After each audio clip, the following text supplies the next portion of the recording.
ఏళ్ళు ఆయన దగ్గర 1000 కోట్ల బడ్జెట్ పెట్టుకొని సొంత తెలంగాణకు 200 కోట్లు తెచ్చుకోలేని కిషన్ రెడ్డి ఆయన నిన్న పార్టీ మీటింగ్ లో ప్రచార వేయి అంట ఈ కాంగ్రెస్ పార్టీ ఎక్కువ రోజులు ఉండదు అని.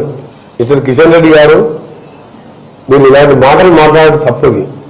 మీరు వేరే రాష్ట్రాల మహారాష్ట్రలో వేరే రాష్ట్రాల్లో పార్టీలను గెలిచి ప్రభుత్వాన్ని కూడగొడుతుండొచ్చు, కానీ తెలంగాణలో ఇది పోరాటాల గడ్డ. ఇది సొంత పార్టీని ఎదిరించి తెలంగాణ తెచ్చుకున్నాము.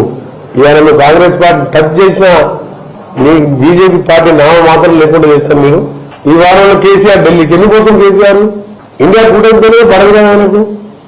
మా కారణం మా పార్టీ వేరు, ఆయన పార్టీ వేరు. అంటే బీజేపీతో లోపాయికార ఒప్పందం, ఓపెన్ అలయన్స్ అండర్స్టాండింగ్. ఇక్కడ ఈ క్యాబినెట్ లో మీరు వీక్ పెడతాం, ఇక్కడ మీరు వీక్ పెట్టుకోండి ఆ అండర్స్టాండింగ్ పోతున్నట్టు బీజేపీ ఉన్న పెద్దలే కొంత ఢిల్లీలో నాకు పరిచయం ఉందని చెప్పిండు.